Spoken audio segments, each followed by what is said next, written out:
"I'm sorry. I can't afford this dinner," she whispered to the man sitting across from her, tears streaming down her cheeks as she wished the floor would open up and swallow her whole. Because nothing could be worse than crying over a declined card in the middle of a first date with someone she actually liked. But what he did next changed everything.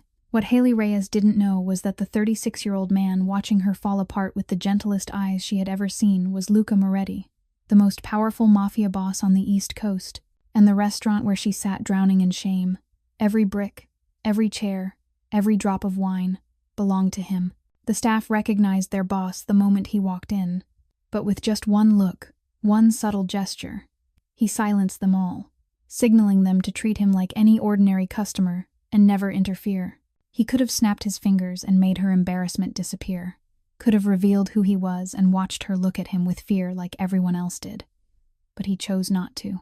Because for the first time in years, someone was looking at him like he was just a man, not a monster, and he wasn't ready to lose that. Before we continue, tell us where you're watching from. We love seeing how far our stories travel. If this story reminded you that the right person won't run when they see the real you, hit that like button and share it with someone who needs to hear this. Subscribe so you don't miss what happens next. Sometimes the most embarrassing, satisfying moments of our lives lead to the most beautiful ones. But to understand why Haley Reyes was sitting in that upscale restaurant with only $15 in her wallet, we need to rewind time by 12 hours.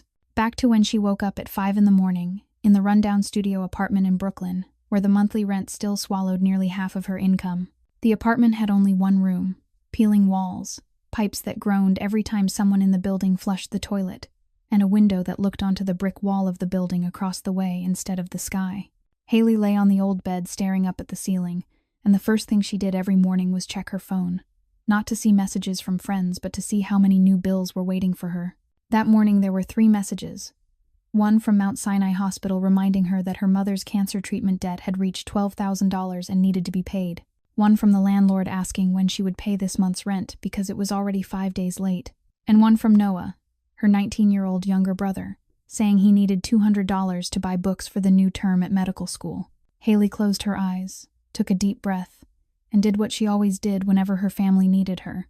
She opened Venmo and sent $200 to her brother without checking her account balance because she knew that if she saw the real number in there, she wouldn't dare send it. Her mother, Margaret Reyes, 58 years old, was fighting stage 3 lung cancer in the hospital, and every time Haley visited, her mother asked whether her daughter was eating properly, sleeping enough, going out with friends, as if she weren't the one lying in a hospital bed with tubes running through her body. Haley always lied to her mother, telling her everything was fine, that she had savings, that work was going great, because she didn't want her mother to worry when she should have been focusing on recovery. The truth was that Haley worked 2 jobs, during the day from 6 in the morning until 2 in the afternoon at Sweet Rise Bakery on the corner, and at night from 6 until 11 serving at a small bar to earn extra tips. She ate lunch from leftover bread at the bakery, ate dinner from whatever was cheapest she could find, and hadn't bought new clothes in almost 2 years. That afternoon, when Haley visited her mother at the hospital, her mother held her hand and asked in a weak voice whether she had a date that night, because a friend had messaged her saying Haley had someone interested in her on a dating app. Haley was about to refuse, about to say she was too tired, but her mother's eyes lit up with a rare flicker of hope, and she couldn't bring herself to extinguish it.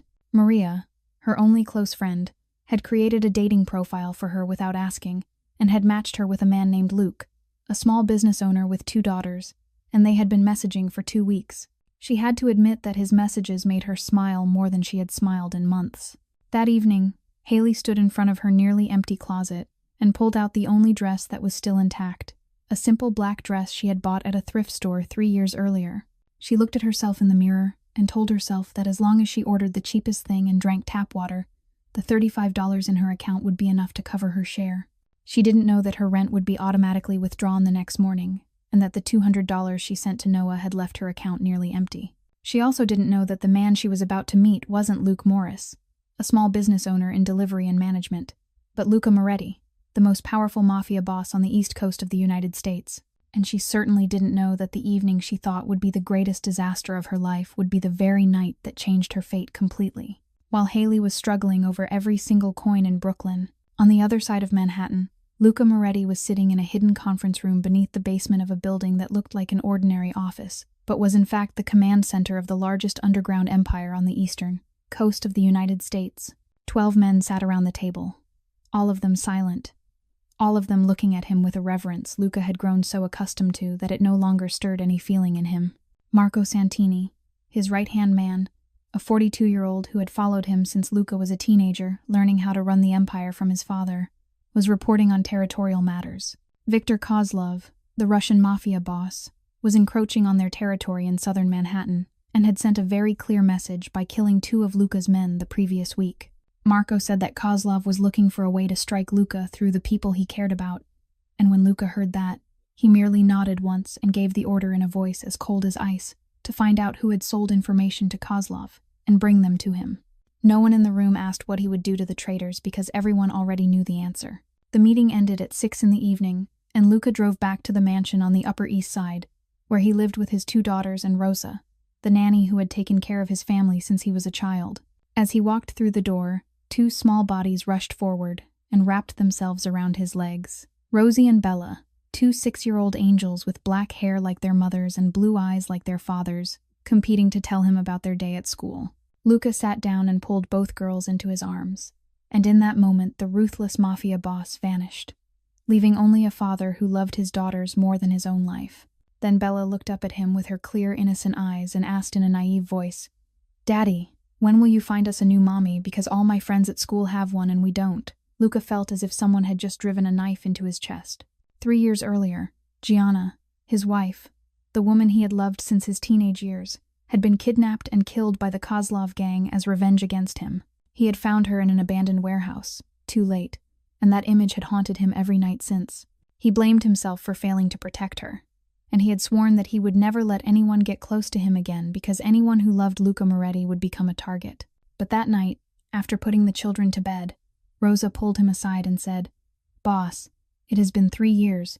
You can't live like this forever. The children need a mother and you need someone by your side." He was about to argue, but Rosa handed him a phone, and he realized that Marco had set up a dating profile for him on an app, using a fake name, Luke Morris, with the occupation listed as a small business owner in delivery and management. He was angry and was about to delete it immediately, but then he saw a match notification with a woman named Haley Reyes. A simple profile, unedited photos, and a bio that said she wasn't looking for someone perfect, just someone sincere. He didn't know why he tapped on the message, didn't know why he started typing. But over the next 2 weeks, he found himself waiting for her messages every day like a child waiting for gifts. She was funny, she was intelligent, she told him about her job at the bakery and the strange customers she encountered, and for the first time in 3 years, Luca Moretti truly laughed. When she agreed to have dinner with him, he chose the restaurant La Dolce Vita not to show off, but because it was a place he completely controlled, the safest place he could take her without fearing that Kozlov or any enemy could reach her. He didn't know that she was counting every single coin to pay for the meal. He didn't know that she would cry from humiliation right in front of him. And he certainly didn't know that those tears would shatter every wall he had built around his heart over the past 3 years. La Dolce Vita sat in the heart of Manhattan, a historic building with a red brick facade and large glass windows that let candlelight spill onto the sidewalk, creating a warm golden glow Haley had only ever seen in movies. She stood outside the restaurant at 6:45, earlier than planned because she was too anxious to stay in her apartment another minute, and when she looked inside through the glass, she almost turned around and ran. White tablecloths draped over every table, polished silverware gleamed under soft lights, wine bottles that surely cost as much as her entire monthly salary lined the walls, and diners were dressed as if they had stepped straight out of a fashion magazine. Haley glanced down at her worn black dress and wondered what she was doing here. A bakery worker whose hands were always dusted with flour trying to blend into a world she did not belong to. But before she could decide to leave, a hand lightly touched her shoulder, and a warm, deep voice said, "Haley, right, I am Luke.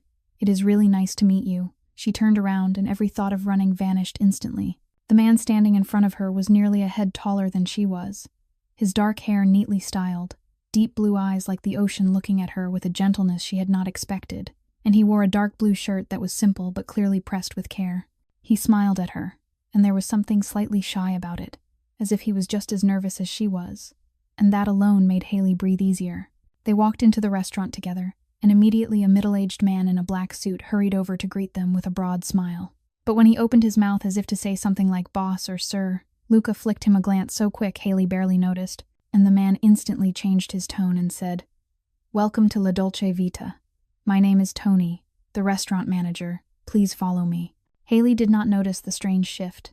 She was too busy worrying about how expensive the menu might be and whether $35 would be enough to cover her share.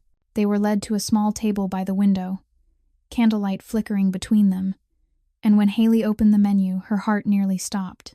The cheapest appetizer was $25. The least expensive main course was $40, and she quickly closed the menu and told Luke that she would just like a small plate of pasta and tap water, because she was not very hungry. Luca studied her for a moment, as if reading something on her face, but he did not comment. He simply nodded and ordered something similar for himself. Then they started talking, and all her worries about money, about prices, about her old dress slowly faded when Haley realized the man sitting across from her was truly listening to every word she said. She told him about her job at Sweet Rise Bakery, about how she could decorate a 3-tier wedding cake with her eyes closed, about the regular customer who came in every Monday morning to buy croissants and complain about her husband for 20 minutes straight, about the neighborhood boy who often stopped by asking for leftover pastries, and how Haley always pretended they were mistakes so he would not feel embarrassed. Luca sat there with his chin resting on his hand, his eyes never leaving her for a second, and every so often he laughed, a deep, warm sound that made Haley feel as if she had just said the smartest thing in the world, even when she was only talking about the time she dropped an entire tray of pastries on her own head. He asked follow-up questions, not the shallow, polite ones people usually asked, but questions that showed he genuinely cared, and he did not look at his phone even once. When it was his turn, he said he worked in small business, delivery, and management, and there was a slight hesitation in his voice, as if he was not used to talking about himself.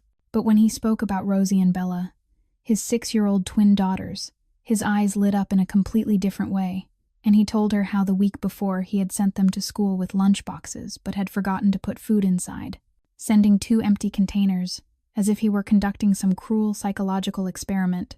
Haley burst out laughing so hard she nearly spat out her water, and Luca watched her with a strange look in his eyes, as if he were seeing something precious he was afraid of losing. He told her that his wife had passed away 3 years earlier, and that he was raising the girls alone, and when he said it, his voice softened in a way that made Haley want to reach out and take his hand. She told him about her mother undergoing treatment, about her brother studying medicine so he could one day help cure her, and she realized that they were both carrying heavy burdens, just in very different ways. The conversation flowed naturally, as if they had known each other for years, and Haley thought that maybe Maria had been right. Maybe she really needed this. Maybe she deserved one normal evening with a kind man. She did not know that this kind man had ordered someone killed earlier that morning. She did not know that the restaurant belonged to him, and that every staff member was trying not to look in their direction for too long. And she certainly did not know that in just a few minutes, when the bill was placed on the table, her world was about to collapse right in front of him. Luca watched Haley cry, and felt as if someone were crushing his heart with bare hands. Over the past 3 years, he had seen enemies drop to their knees and beg, had watched the toughest men tremble before him, had witnessed fear in the eyes of hundreds of people. Yet nothing had ever hurt him like this, like watching the girl sitting across from him spill tears out of shame over a few dozen dollars that meant nothing to him but meant the entire world to her. He could see Tony standing nearby, waiting, and Luca knew that with a single nod, with a single word, not only this dinner but a year's worth of meals would be free. The staff would bow and apologize for upsetting the boss's guest, and everything would be resolved in an instant. But if he did that, she would know. She would know he wasn't Luke Morris, a small businessman in delivery and management. She would know he was Luca Moretti, the man this entire city feared, and the way she looked at him would change forever, from clear, trusting eyes to the same fear he saw in everyone else. And Luca realized he couldn't bear that. So he did something the most powerful mafia boss on the East Coast of the United States had never done in his life. He pretended to be an ordinary man. He reached across the table, gently placed his hand over her trembling one, and said in the softest voice he could manage, "Haley, look at me. This really isn't a big deal. It truly isn't." She looked up at him, eyes red, cheeks soaked with tears, and Luca felt as if a knife had been driven into his chest all over again. He went on, saying, "Let me tell you something. When I was just starting out, there was a time I took a business partner out to dinner to discuss the most important deal of my career, and when the bill came, my card was declined too. right there in front of the person I was trying to impress. Haley looked at him, her eyes still wet but now tinged with curiosity. Luca continued, saying I had to call my mother, right there at the table, and borrow money to pay the bill. 36 years old and calling my mom to ask for money in front of a business partner. I wanted the ground to swallow me even more than you do right now. It was a complete lie. Luca had never lacked money in his life, had never known what it felt like to have a card declined. But he made up that story because he didn't want her to feel alone in her embarrassment. And when he saw the corner of her mouth lift just slightly, when he saw her shoulders relax even a little, he knew he had done the right thing. He added that he should pay this time, not because he was rich or anything. He was just trying to get by too, but because he understood this feeling, and he didn't want her to go through it alone. Haley shook her head, saying no. They had agreed to split the bill. She couldn't let him pay for everything. She would transfer the money back to him when she got paid. Luca almost laughed at her stubbornness, at the pride that refused to bend even while she was crying, and he realized this was what made her different from everyone he had ever known. He said, all right then, you can pay next time. We'll call this a loan, no interest. She looked at him for a long moment, as if searching his eyes for any hint of pretense or hidden motive, but she found nothing except sincerity, because in that moment Luca was more sincere than he had ever been in his life. He took out his card and handed it to the server standing nearby, and he noticed the server's hand tremble slightly as he took it because the man knew he was holding the boss's card. Luca shot him a look of warning, and the server understood, moving quickly without saying a word. Haley didn't notice the silent exchange. She was too busy wiping away her tears and trying to steady herself. She told him she was sorry for ruining the evening, that he was probably thinking she was a complete mess, that she wouldn't blame him if he didn't want to see her again. And Luca, a man who had killed without hesitation, who had watched enemies die in front of him without flinching, felt his heart melt at those words. He squeezed her hand tighter and said, "Are you kidding? This is the most interesting first date I've ever had, and I'm not going anywhere, unless you tell me to leave." They left the restaurant after Luca paid, and instead of parting ways right away as Haley had expected, he asked if she wanted to take a short walk because the night was still early and he did not feel like going home yet. Haley nodded even though she was not sure why.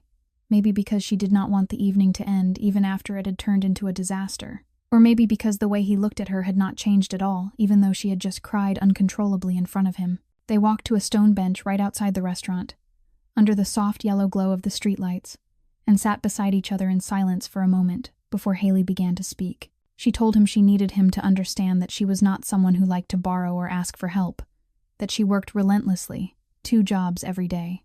During the day at the bakery and at night at a bar, that she tried her hardest, but sometimes life was simply too expensive, and everything piled up at once. She told him about her mother undergoing cancer treatment with $12,000 in unpaid medical bills, about her brother studying medicine, whom she fully supported because their father had died when she was young and her mother was now ill, about the rundown apartment whose rent swallowed nearly half her monthly income, about how she had not bought new clothes in 2 years, and the dress she was wearing was secondhand from a thrift store 3 years ago. Luca sat quietly and listened, not interrupting, not showing pity, simply listening as if every word she said mattered. Then Haley shared something she had never told anyone except Maria, about Derek Mason, her former boyfriend. She said that 2 years earlier she had loved a man she believed she would spend her life with, but he had abused her, starting with words, then slaps, then beatings she had hidden beneath layers of makeup. And when she had finally found the courage to leave, he had taken all her savings, $3,000 she had saved over 4 years, and disappeared as if he had never existed. Haley's voice trembled as she told him these things, and she did not know why she was telling someone she had just met. But there was something about Luke that made her want to be honest, that made her want him to know who she truly was before he decided whether he wanted to see her again. Luca listened, his jaw tightening so hard that Haley could see the muscles twitch beneath his skin. But she did not know that in his mind he was memorizing the name Derek Mason and swearing he would find him no matter the cost. He said nothing about the rage boiling inside him. Instead, he began to talk about Gianna. He said his wife had died 3 years earlier, and for the first time that night his voice shook. He told her they had loved each other since high school, that she was the only person who had ever seen his true self rather than the mask he showed the world, and when she was gone he had believed he would never be able to open his heart again. He said she had died in an accident, and that was the only lie in everything he shared that night, because he could not say she had been killed because of him, that he was the reason she was no longer alive, that every night he still saw her face in his nightmares. He told her that Rosie and Bella asked him every week when he would find them a new mother. And every time he heard that question, his heart felt torn in two because he did not know how to answer. They sat in silence for a while after he finished, two strangers sharing their deepest wounds beneath the streetlights, and something in the air shifted, as if they had just signed an invisible contract that said, "We are both broken, but maybe we can be broken together." Haley turned to him and asked softly whether he judged her. For being poor, for crying on a first date, for having a past with an abuser. Luca turned to look at her, his eyes in the darkness deep like the ocean, and he said, "Judge you. You worked 2 jobs to take care of your mother and brother. You were treated horribly by a bastard. And still you stood up and kept living? You are sitting here being honest with me about everything even though we just met." He paused for a second, and then added, "Do you know what I see in you tonight? I see the realest, bravest, strongest woman I have ever met in my life. And if anyone deserves judgment here, it is the person who hurt you, not you." Haley felt tears rise again, but this time not from shame, but because it had been so long since anyone had spoken to her like that, so long since anyone had looked at her and seen something valuable instead of a poor girl to be pitied. She did not know that the man saying those words to her was a mafia boss who could buy the entire building she lived in without a second thought. She only knew that for the first time in a very long time, she felt seen. The next 2 months passed like a dream Haley did not dare believe was real. After that disastrous evening, she thought Luke would disappear like every other good thing in her life. But not only did he not disappear, he texted her the very next morning asking when they could see each other again. They began dating regularly, and what surprised Haley was that Luke never chose expensive places, as if he understood without her ever having to say a word. They walked through Central Park on weekend afternoons, sitting on the grass watching children play and other couples pass by. They bought pizza from sidewalk carts and ate it on stone benches, Haley laughing when Luke got tomato sauce on his nose and he pretended not to notice just so she would keep laughing. They drank coffee from small neighborhood shops instead of Starbucks, watched free outdoor movies on Friday nights, and strolled along the Hudson River as the sun set. Every date was simple, inexpensive, and perfect. And Haley did not know that the man eating street pizza with her owned dozens of 5-star restaurants in Manhattan. She also did not know that wherever they went, there were always at least 3 of Luca's men following at a safe distance, protecting her without her ever realizing it. Marco had protested his boss, moving around without visible bodyguards, but Luca said he did not want her to know. He wanted her to feel like she was dating an ordinary man, and Marco reluctantly accepted the solution of distant surveillance. But what Luca did next was what truly crossed the line he had set for himself. One night after walking Haley home, he summoned Marco and ordered him to investigate her mother's medical debt. 2 days later, Marco reported that Margaret Reyes owed Mount Sinai Hospital $12,000 for cancer treatment, and the family had no ability to pay. Luca said nothing, only nodded. And the next morning, a payment from an organization called the New York Cancer Patient Support Fund was transferred to the hospital to settle the entire debt. That organization did not exist until Luca ordered it created the night before. A week later, Haley called him at 11 at night, her voice so choked he almost thought something terrible had happened. But she was crying from happiness. She said the hospital had just called to tell her that all of her mother's medical bills had been covered by a support program, that she did not know what the program was, or why they had chosen her mother. But it felt like a miracle had just occurred. Luca listened to her cry through the phone, and for the first time in his life, he felt that the money he made truly meant something. Not because of the power or fear it brought, but because it could make this woman cry with joy. He did not tell her the truth. He only said it was something she and her mother deserved, and that he was happy for her. Another evening, as they were walking home after a date in Central Park, a group of 3 men stepped out of a dark alley and blocked their path. One of them said in a rough voice, "Wallets and phones. Hurry up, nobody gets hurt." Haley stepped back behind Luke in fear, but she realized he was not trembling, not afraid. His shoulders were straighter, and something about his posture shifted completely, as if another person had awakened inside him. Luke stepped forward, and under the dim streetlight he simply looked at them, saying nothing, only staring with eyes as cold as ice that Haley had never seen before. The leader looked at Luke for 1 second, then 2, and suddenly his face went pale as if he had seen a ghost. He stammered, sorry, I did not know," then turned to his companions and shouted, "Let us go, now!" And all 3 ran into the darkness as if demons were chasing them. Haley stood there with her heart still pounding, staring at Luke in utter shock and asking what just happened. Why did they run? Did you know them? Luke turned back to her, and for a split second, Haley thought she saw something dark in his eyes. But it vanished so quickly she thought she had imagined it. He smiled lightly and said, "Maybe I just have a scary face." Then he took her hand and said, "Come on, I will walk you home." Haley let him lead her away. But deep inside, she felt something was strange, as if she were missing an important piece of a puzzle. She pushed the feeling aside because she trusted Luke, because he had proven himself kind for 2 months straight, because there was no reason to doubt the man who ate street pizza with her and made her laugh every day. After 2 months of dating, Luca finally found the courage to invite Haley to his home to meet Rosie and Bella. He had delayed this for so long because he was afraid that if his daughters grew to love her and things did not work out, they would lose yet another person. But both Marco and Rosa told him he could not hide her forever, and that the children had the right to know who the woman was who had made their father smile again. When Luca told Haley that he wanted her to meet his daughters, she fell silent for a long moment before asking in a worried voice, "What if they do not like me?" Luca laughed and said that was impossible, but inside he was just as nervous. That day, Haley spent the entire morning going from toy store to toy store, looking for gifts for the girls. And in the end, she chose 2 small, beautiful dolls that cost $25, nearly all the money she could afford to spend on herself that week. But she did not care because she wanted to make a good impression on the daughters of the man she was falling in love with. She did not know that the address he gave her was a mansion on the Upper East Side, and when the taxi stopped at the gate, Haley thought she had come to the wrong place. The house in front of her was at least 20 times larger than her studio apartment, with glossy black iron gates, a vast garden, and a towering oak door so tall she had to tilt her head back to look at it. She stood there for a moment, doubting whether Luke really lived there. But then the door opened, and he appeared with that familiar smile, waving her inside. Haley stepped in and tried not to let her jaw drop at the interior. Expensive-looking paintings on the walls, a massive crystal chandelier hanging from the ceiling, marble floors polished so brightly she could see her reflection. She whispered to Luke, asking whether his delivery and management job really paid that well. And Luca gave an awkward laugh and said he was lucky enough to inherit the house from his family. That was the only reason he could live there. Before Haley could ask anything else, 2 small figures appeared from behind the staircase. Rosie and Bella standing there in pretty floral dresses, their hair neatly braided into 2 pigtails, staring at Haley with wide eyes full of curiosity and shyness. Luca knelt down and told his daughters, "This is Miss Haley I told you about. Say hello." Rosie shyly said hello while Bella hid behind her sister, peeking out with one eye as if trying to decide whether this person could be trusted.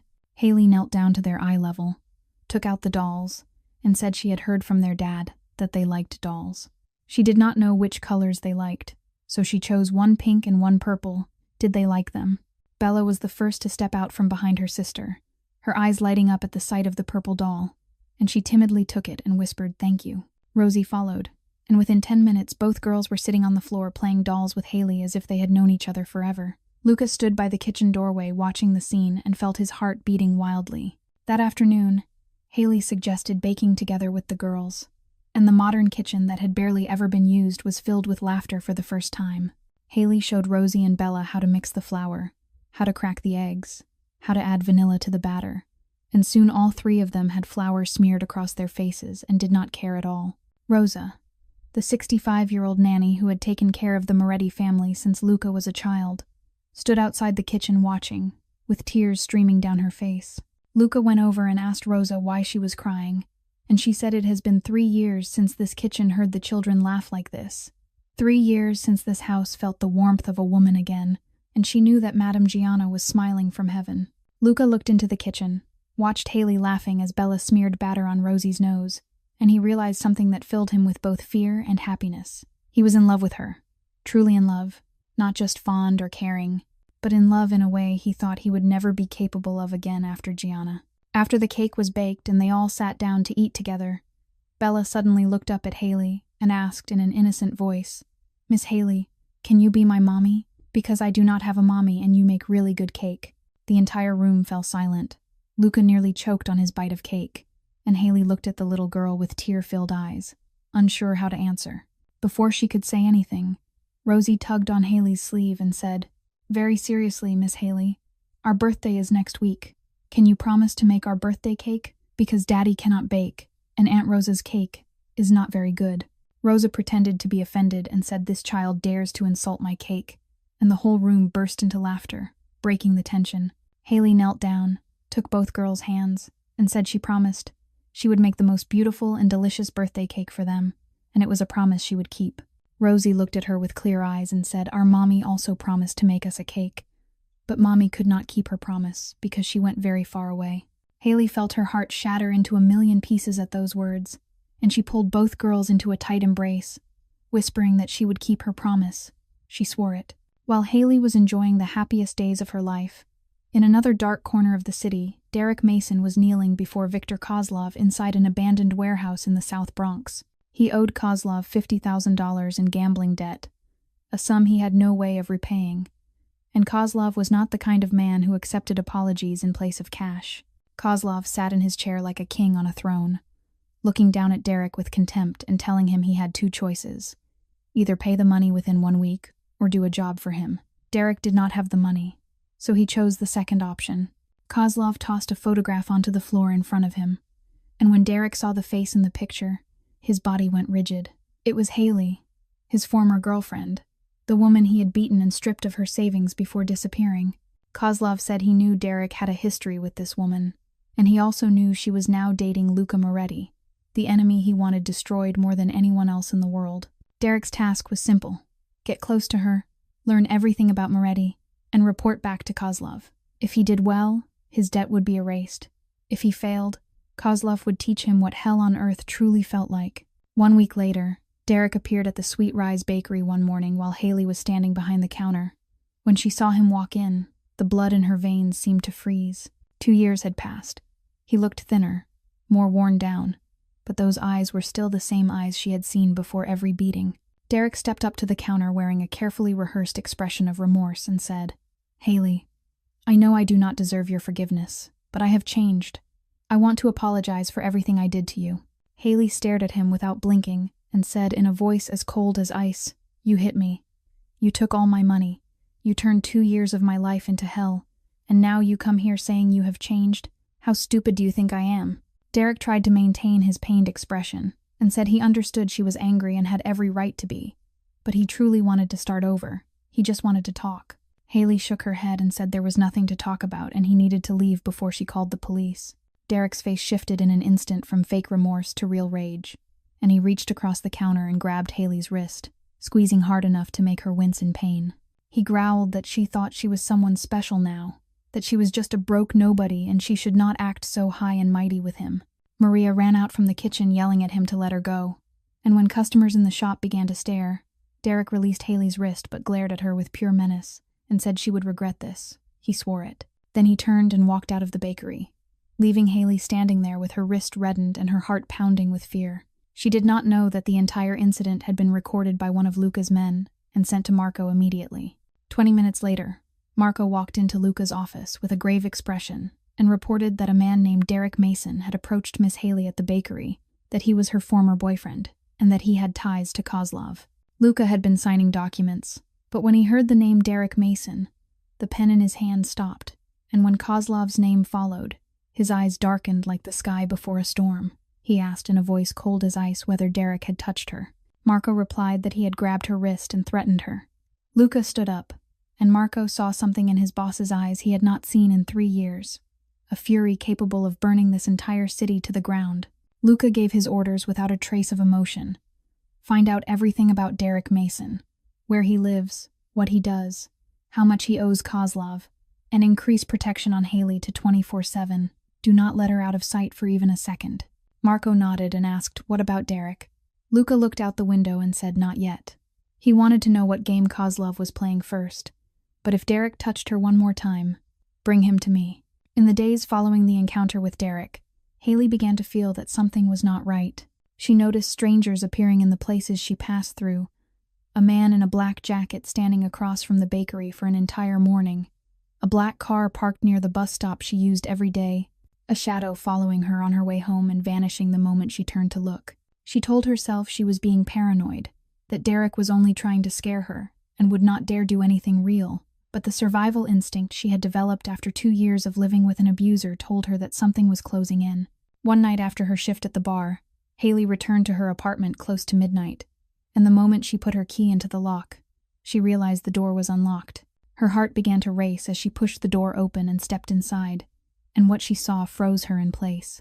Her small apartment had been ransacked, drawers pulled out, clothes thrown across the floor, the mattress flipped on its side, and on the dining table lay a photograph of her and Luke walking in Central Park with words written in red ink that said, "We are watching."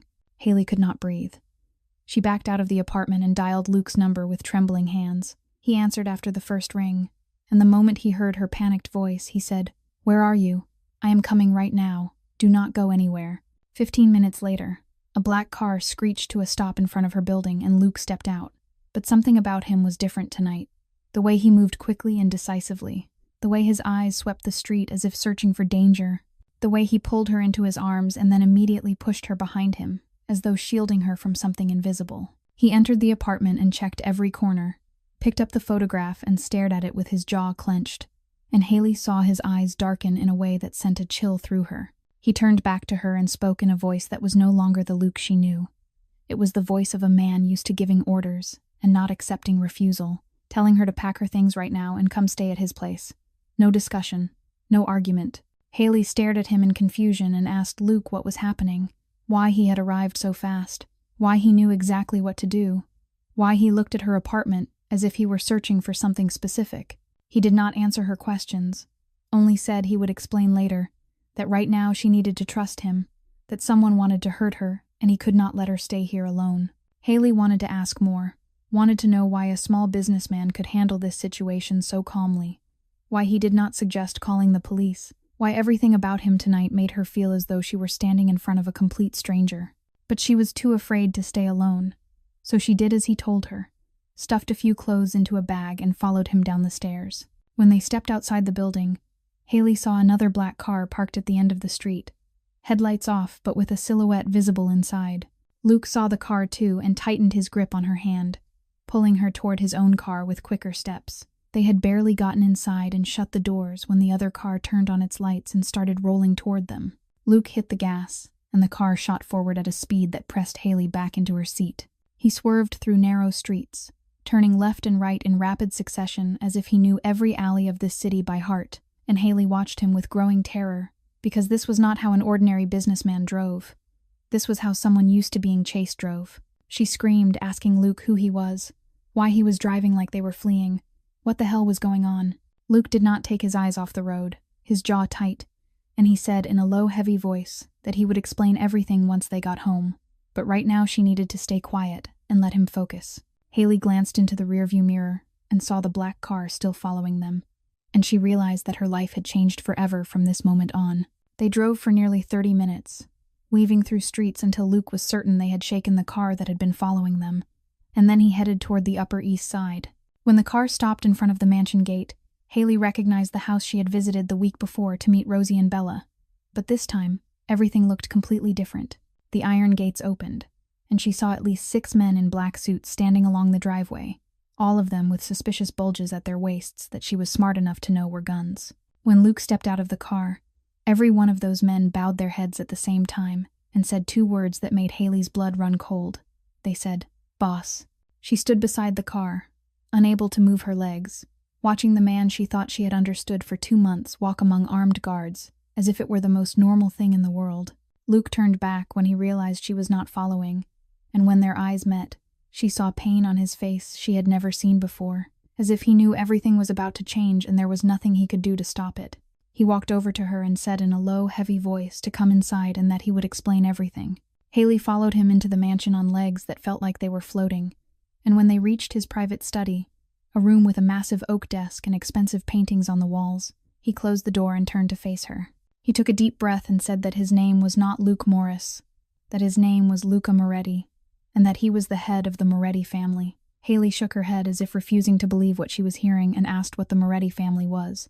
Luca looked at her with painful honesty and said plainly that he was what people called a mafia boss, that he controlled much of the underground operations on the east coast of the United States, from gambling to money laundering to things he did not want to describe to her.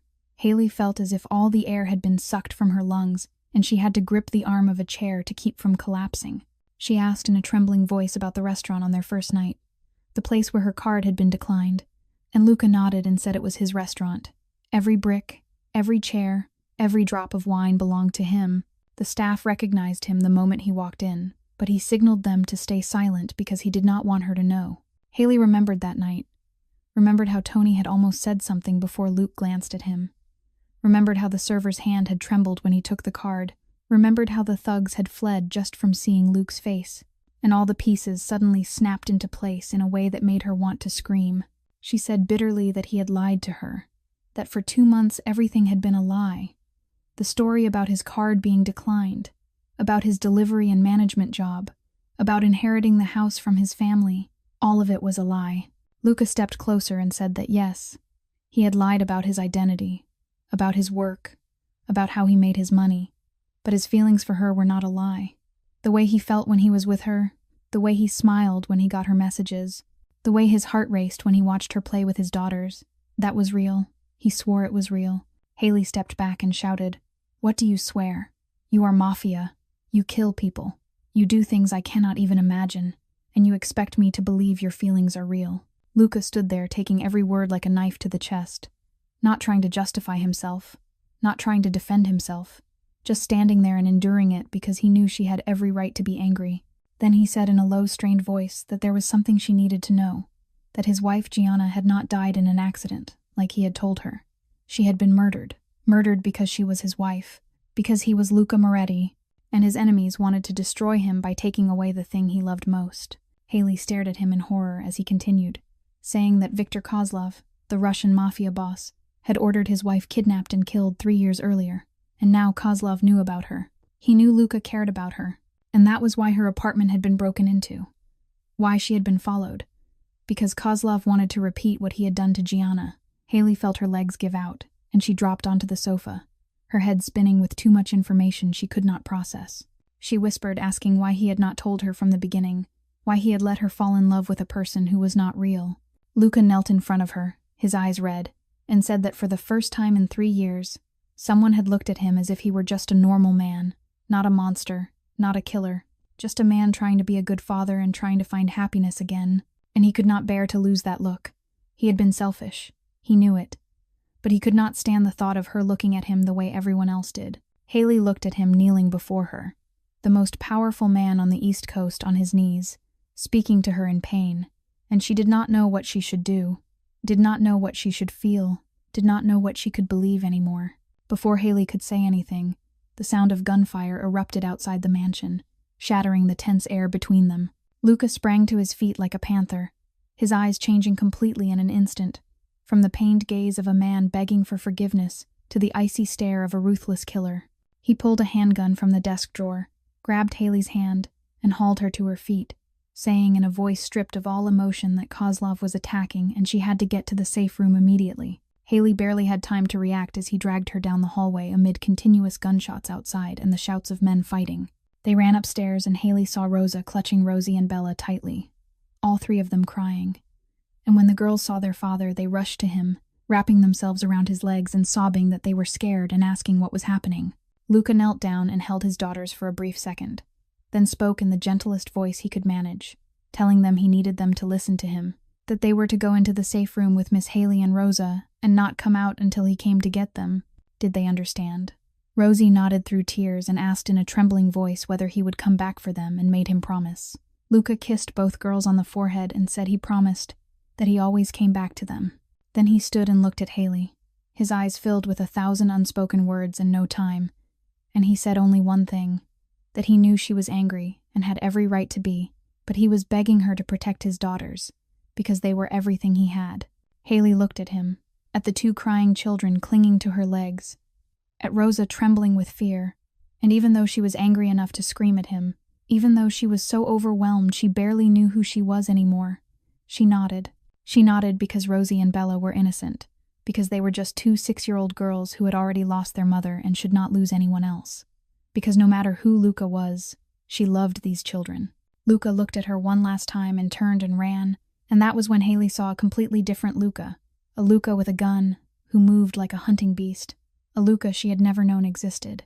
Rosa led them into a room hidden behind a wall in the master bedroom, a reinforced concrete space with a thick steel door, stocked with water, food, and a monitor showing feeds from security cameras throughout the mansion. Haley sank down onto the floor and the girls immediately climbed into her lap, clinging to her as if she were their only lifeline in the storm. Rosie cried and said she was scared and did not want to lose her daddy the way she had lost her mommy. And Bella said nothing, only sobbed softly while clutching Haley's shirt. Haley held both girls close and whispered that everything would be all right, that she was here, that she would not let anyone hurt them, that their daddy would come back because he had promised. She said those words even though she did not know if they were true, even though she was just as terrified as the children, even though she wanted to cry and scream from everything happening around her. But she was the adult here. She had to be strong for these girls. And she did it. She sang lullabies her mother used to sing to her. She told light-hearted stories to calm them. She held them as if her arms were the safest place in the world. On the security screen, she saw what was happening outside, and her blood ran cold. Dozens of men dressed in black were flooding the mansion, gunfire echoing as Luca's men fought to hold every inch. She saw Marco get shot in the shoulder and fall, only to force himself back up and keep firing. And she saw Luca in the middle of the battle, moving like a deadly shadow. Every shot he fired, finding its mark. Every step he took, bringing death with it. She had never seen anyone kill before. And now she was watching the man she loved take down enemy after enemy with a cold precision that made her shiver. The battle lasted nearly 30 minutes, though to Haley it felt like a lifetime. Then she saw Luca facing a gray-haired man she guessed was Kozlov. The two of them standing in the ruined courtyard, surrounded by bodies and the stench of gunpowder. Kozlov said something the camera did not capture, and she saw him smile, a smile full of contempt. Then Luca said something back, and before Kozlov could react, Luca fired, one shot straight to the head, and Kozlov fell like an empty sack. A few yards away, Marco and his men intercepted Derek Mason as he tried to sneak away through the shadows of the courtyard, ensuring that the man who had once tormented Haley would finally face the consequences of his betrayal and never step foot near her again. Haley closed her eyes and felt Rosie and Bella cling to her even tighter, and she realized she was crying, not knowing whether it was from fear, from relief, or from the fact that she had just watched the man she loved kill another human being without hesitation. 10 minutes later, the steel door opened and Luca stood there, his white shirt soaked in blood, some of it his and some of it not, his face cut and bruised, but alive. Rosie and Bella burst from Haley's arms and ran to him, sobbing that he was okay, that he came back, that he kept his promise. Luca held his daughters tightly, and in that moment the cold-blooded killer vanished, leaving only a father who loved his girls more than his own life. He looked up at Haley standing in the corner of the safe room, her eyes red, her body trembling, and he had no idea what she was thinking, no idea whether she could still bear to look at him after everything she had just witnessed. Rosa led Rosie and Bella out of the safe room to take them to their bedroom and help them calm down after the nightmare they had just endured, leaving Luca and Haley standing face to face in the cold concrete room.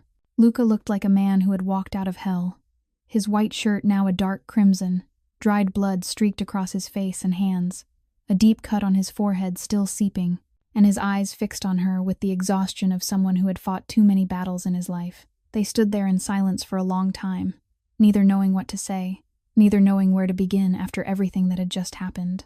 Finally, Luca spoke first, his voice hoarse with fatigue as he said that she could leave if she wanted, that he would have people protect her and her family for the rest of their lives, that she would never have to worry about money or safety again, he promised, but she did not have to stay because of him. He understood if she could not accept who he was. He understood if she never wanted to look at him again after what she had just witnessed.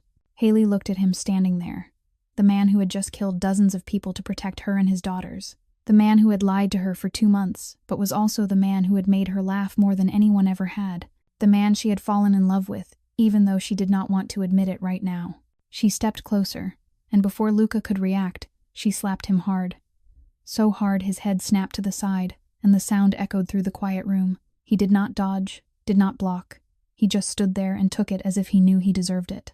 Haley spoke in a voice shaking with anger and tears, saying that was for lying to her, for letting her fall in love with someone who was not real, for dragging her into this insane world without giving her a choice. Luca nodded, accepting every accusation, still saying nothing to defend himself. Then Haley did something neither of them expected. She threw herself into his arms, holding him tightly as if afraid he would disappear, her head pressed against his blood-soaked chest as she cried, crying from fear, from relief, from anger, from love, crying from every emotion she could not name, pouring out of her all at once. Luca stood frozen for a second before wrapping his arms around her, holding her as if she were the most precious thing he had ever touched. And he whispered into her hair that he was sorry. Sorry for everything. Haley spoke into his chest, her voice muffled by tears and fabric, saying she needed time. She did not know if she could accept his world. She did not know if she could look at him the same way again after what she had just seen. But she knew one thing. She could not pretend the past 2 months had not happened. She could not pretend she did not love him, because no matter who he was, no matter what he had done, she still loved him, and that terrified her more than anything she had witnessed that night. Luca held her tighter and said he would give her all the time she needed. He would not force her into anything. He only asked one thing, that she stay here with him, because he could not protect her if she was out there alone, and he could not lose anyone else. He could not survive it if something happened to her. Haley did not answer with words. She only nodded against his chest, and they stood there holding each other in the safe room. 2 broken people trying to cling to one another in the storm. 1 month passed since that terrifying night. A month in which Haley lived in Luca's mansion but in a separate bedroom. A month spent trying to piece together the fragments in her mind and understand who the man she loved truly was. Luca kept his promise. He did not pressure her into anything, did not come to her room unless she invited him, did not demand answers to questions she was not ready to face. He simply stayed quietly nearby and waited. But living under the same roof meant Haley witnessed his real life. Not the life of Luke Morris, the small businessman, but the life of Luca Moretti, the mafia boss.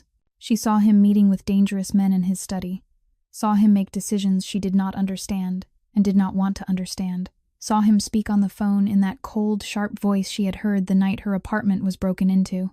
Yet she saw other things too. She saw him sitting on the living room floor playing with dolls with Rosie and Bella, using ridiculous princess voices that made the girls laugh until they could barely breathe.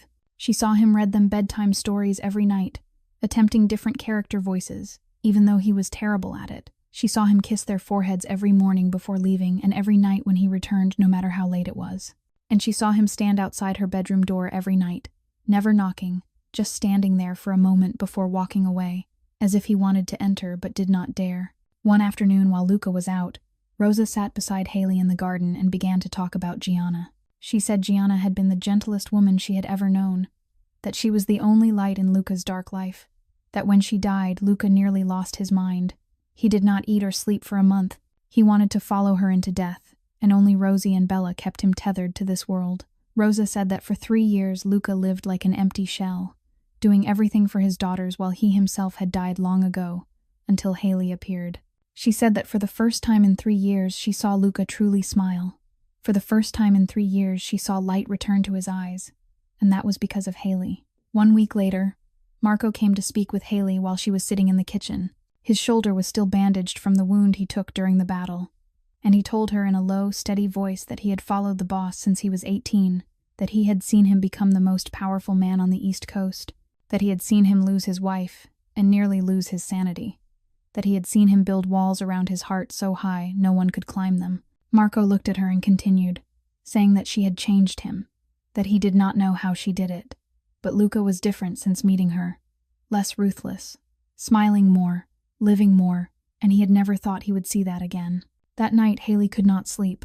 She lay awake thinking about everything Rosa and Marco had said, thinking about Luca standing outside her door every night, thinking about the way he looked at her whenever they crossed paths in the hallway, eyes filled with so much love and so much fear. Then she thought about the cancer support program that had paid her mother's medical bills. And suddenly she understood. She got out of bed, walked down the hallway to Luca's room, and without knocking, she opened the door and stepped inside. Luca was sitting on the bed with his back against the headboard, eyes open and staring at the ceiling, clearly unable to sleep as well. When he saw her, he sat up, his eyes filled with surprise and a flicker of hope he tried to hide. Haley did not speak. She walked to the bed, climbed onto it, lay down beside him, and closed her eyes. Luca lay down next to her, neither of them touching, just lying there in the darkness, aware of the other's warmth. Then Haley whispered into the night that her mother's medical bills, that support program, it was him, was it not? Luca was silent for a moment before saying that he did not want her to know, that he did not want her to think he was trying to buy her. Haley turned toward him in the darkness and said that she did not need him to be perfect. She only needed him to be honest from now on. Luca wrapped his arm around her, and for the first time in a month, they both slept peacefully in each other's arms. 3 months passed since the night Haley walked into Luca's room and lay beside him. 3 months in which they slowly rebuilt everything from the beginning. This time without lies, without secrets, only truth no matter how painful it was. Haley accepted Luca for who he was. Not because she agreed with what he did, but because she understood that he was a product of the world he was born into, and beneath the shell of a ruthless boss was a man desperately trying to love and be loved. She continued working at the bakery because she refused to live off his money no matter how much he begged her to quit. And Luca eventually accepted that this was a part of who she was, that he loved, her independence and her pride that never bent. Her mother had recovered significantly and had been discharged home. Noah was still in medical school and had no idea his sister was dating a mafia boss, and life slowly returned to normal, or at least normal by Moretti family standards. One evening, after Rosie and Bella had gone to bed and they were sitting together in the living room, Luca suddenly became strangely restless. He looked at Haley, then looked away, opened his mouth as if to say something and closed it again, until Haley finally asked what was wrong and told him he looked like he was about to explode. Luca took a deep breath and said he wanted to ask her something, but he was afraid she would think he was using money to keep her. Haley raised an eyebrow and asked what he wanted to ask. Luca looked at her with the most serious expression she had ever seen and said he wanted to marry her, that he wanted her to become his wife, but he did not know how to buy a ring, meaning he could buy any diamond she wanted. He could buy the entire jewelry store if she liked, but he knew she would hate that. She would think he was showing off or trying to buy her, and he did not want that. He wanted the ring to mean something. Haley stared at him wide-eyed and burst out laughing, telling him that Luca Moretti, the most powerful mafia boss on the East Coast, the man who could make an entire city kneel, was nervous because he did not know what ring to buy for his girlfriend. Luca gave a dry laugh and said he had faced gangs, dealt with cold-blooded killers, survived battles he should not have survived, but he had never been as afraid of anything as he was of her saying no. Before Haley could answer, small footsteps echoed from the stairs, and Rosie appeared in unicorn pajamas, followed by Bella in an identical pair. Rosie stood in front of her father with the seriousness of a tiny adult and said, "Daddy, Bella and I have discussed this," emphasizing the word discussed, as if she had just learned it and was very proud to use it. Luca asked what they had discussed and why they were not asleep. Bella stepped out from behind her sister and said they knew Daddy wanted to marry Miss Haley, that they had heard him talking to Uncle Marco the week before, not eavesdropping, just walking by very slowly and stopping for a very long time. Luca looked at his daughters, unsure whether to laugh or cry. Rosie continued seriously, saying, "Daddy, you should use Mommy's ring, the one you keep in the drawer. We know you keep it there." Luca froze and asked in a choked voice if they were sure that it was their mother's ring. Bella nodded and said, "Mommy was not here anymore, but Miss Haley was here. She made Daddy laugh. She baked their birthday cake just like she promised. She hugged them when they were scared on the night of the gunfire. She kept her promises." Rosie took her sister's hand and added that Daddy always said Mommy believed family was the most important thing. Miss Haley was their family now, so Mommy would want her to have the beautiful ring. She was sure Mommy would want that. Haley sat there as tears began to stream down uncontrollably, crying not from sadness but because of these two children, these little angels who had lost their mother at 3 years old, now standing there allowing her to step into the place their mother had left behind, offering her the most precious thing they still had of her. Bella tilted her head when she saw Haley crying, and asked why she was crying and whether they had said something wrong. Haley shook her head and opened her arms. The girls ran into them, and she whispered into their hair that no, they had not said anything wrong. She was just crying because she was so happy. Bella looked up at her with wide eyes and said grown-ups were strange. If you were happy, you were supposed to laugh, not cry. The whole room burst into laughter, including Luca, as he wiped tears from his own eyes. And in that moment, Haley knew she had found her family. The following Friday, Luca texted Haley while she was working at the bakery, saying he wanted to take her somewhere that night, telling her to dress up a little and come to the address he sent at 7 o'clock. Haley asked where they were going, but he didn't answer, only sending a mysterious smiling face that made her curious all day long. She went home earlier than usual to get ready, and when she stood in front of her wardrobe, now far fuller than the one in her old Brooklyn studio, she chose a simple black dress. Not because she didn't have prettier ones, but because this dress reminded her of who she truly was, the girl from Brooklyn who worked at a bakery with $35 in her account and somehow found the love of her life. When the taxi stopped at the address Luca had sent, Haley's heart skipped a beat. It was La Dolce Vita, the restaurant where they had gone on their first date, where her card had been declined, and she had cried in humiliation, where she thought her life had hit rock bottom, only to discover it was actually the beginning of everything.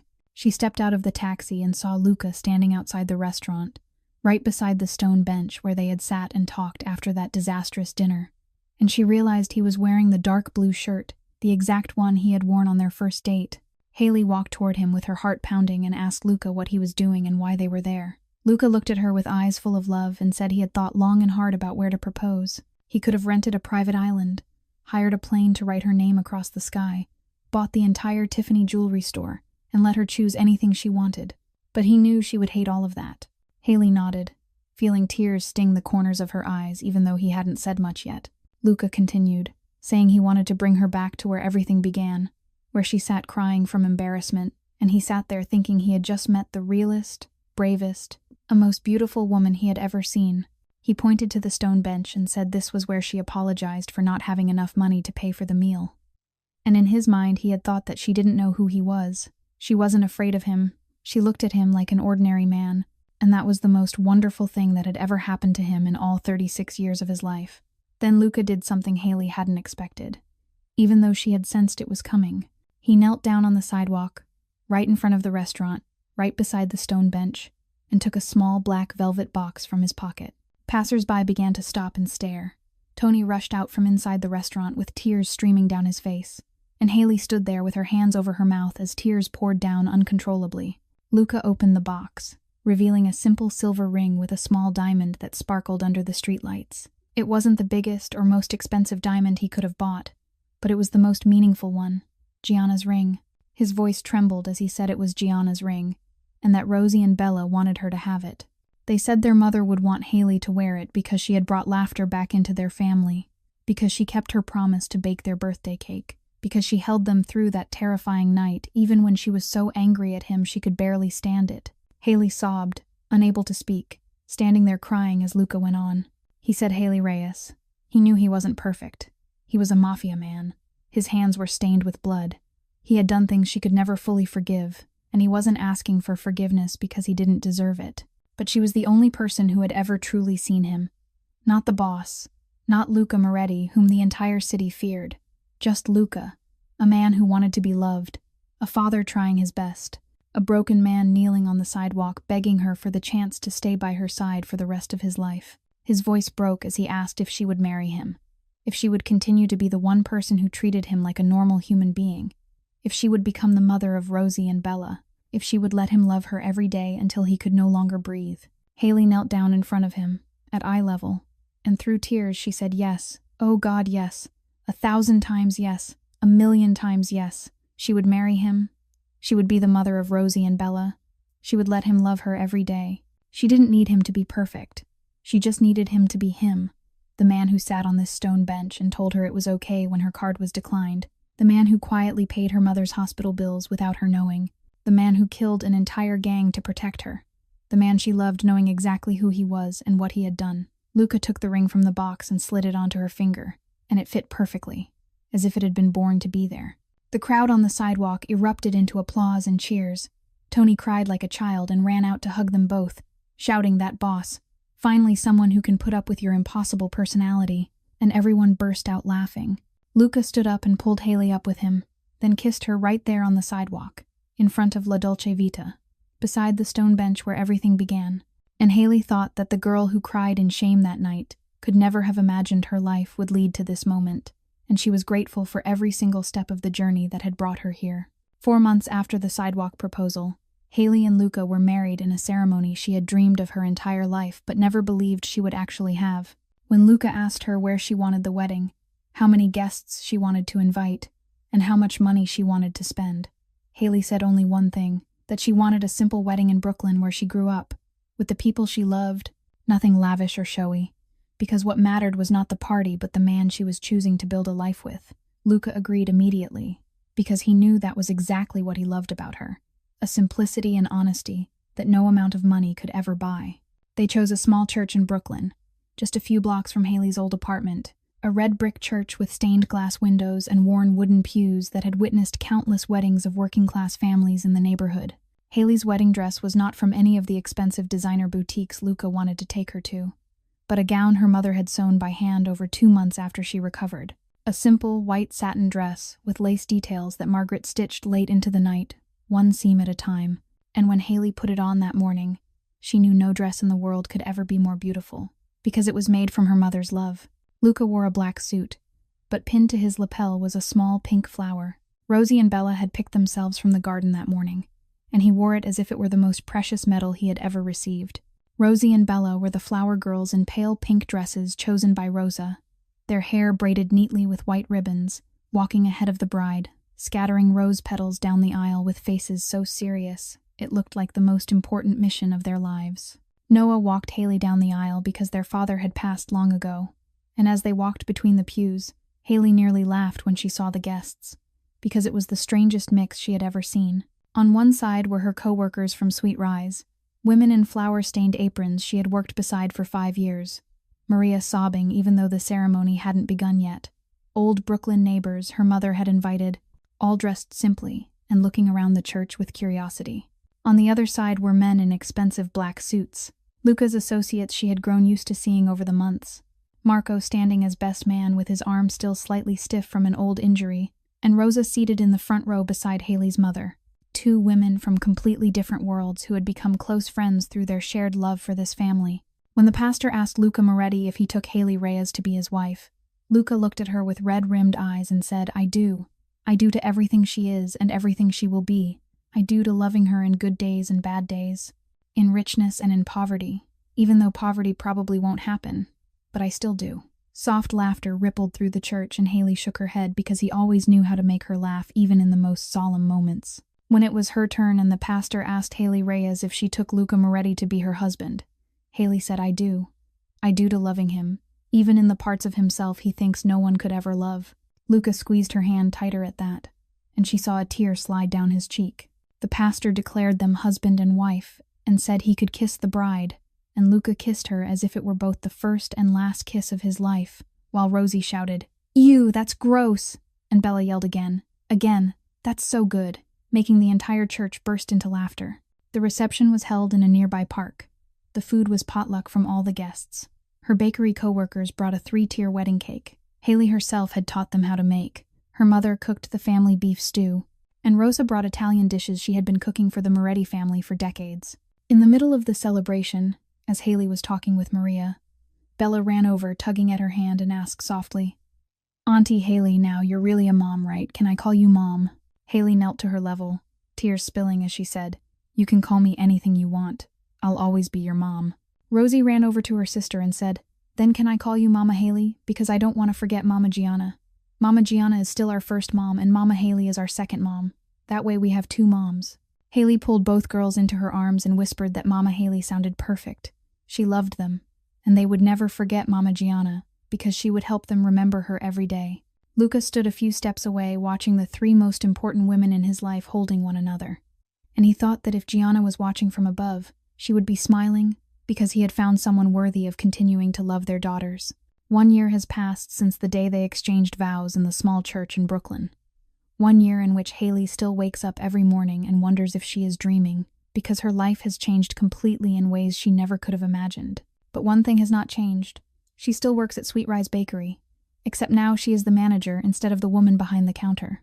Luca has suggested many times that she quit or open her own bakery so she could be her own boss. But Haley refused because she loves this job. She loves the smell of flour in the early morning. She loves the familiar customers who come in every day for croissants. She loves the feeling of earning her own money through her own work, even though she knows that amount means nothing compared to her husband's wealth. Luca understands that, and no longer pushes her.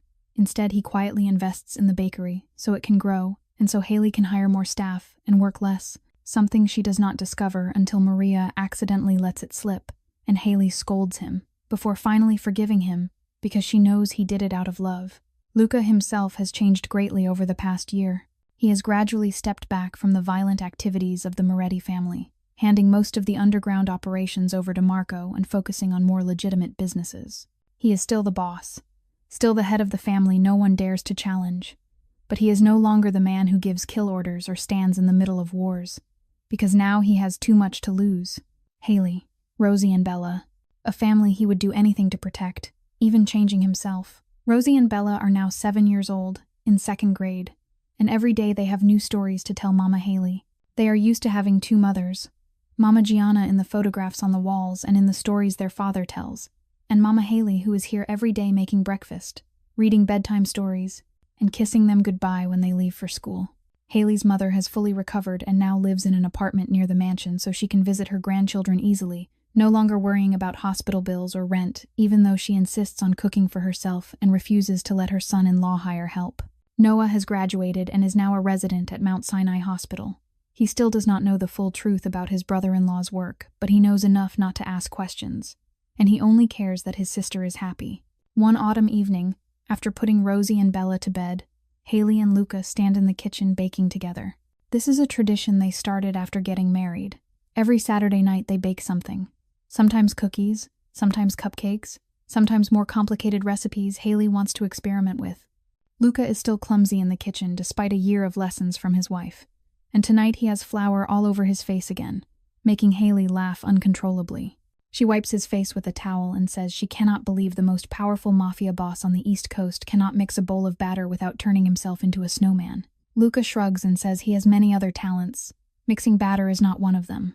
They finish the batch and sit down on the living room sofa with 2 glasses of wine, the house quiet in the late night, only the ticking clock and the sound of each other's breathing.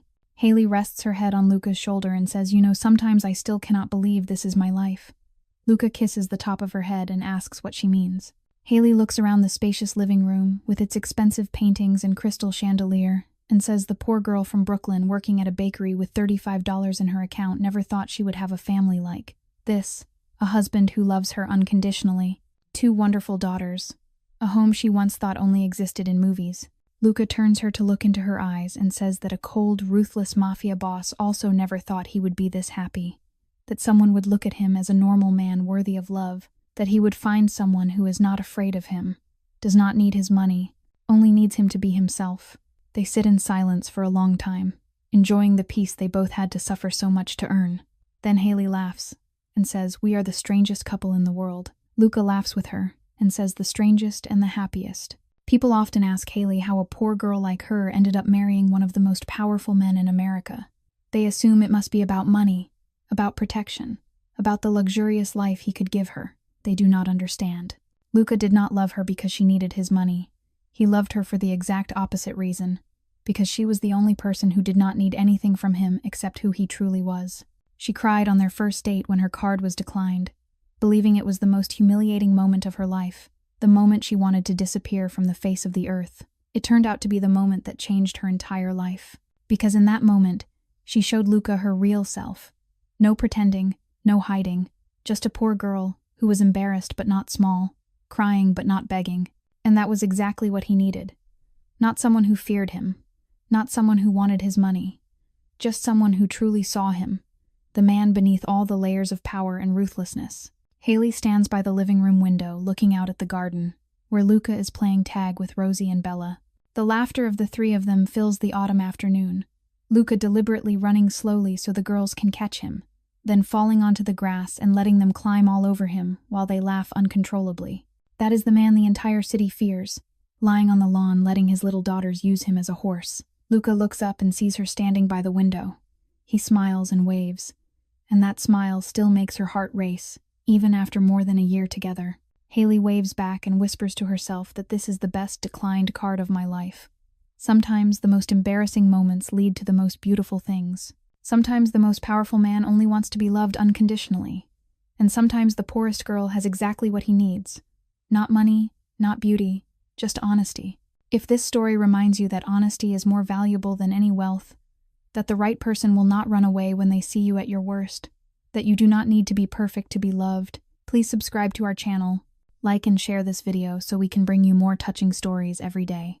We would truly love to know how you feel about this story, whether it touched your heart, whether it made you think about your own life, about the times you felt ashamed of your circumstances, about the people who stayed by your side knowing all your flaws. Leave a comment below and share what is in your heart, because every story deserves to be told. Thank you for being here with us. We wish you and your family good health, happiness, and peace every single day. Goodbye, and we hope to see you again in the next video.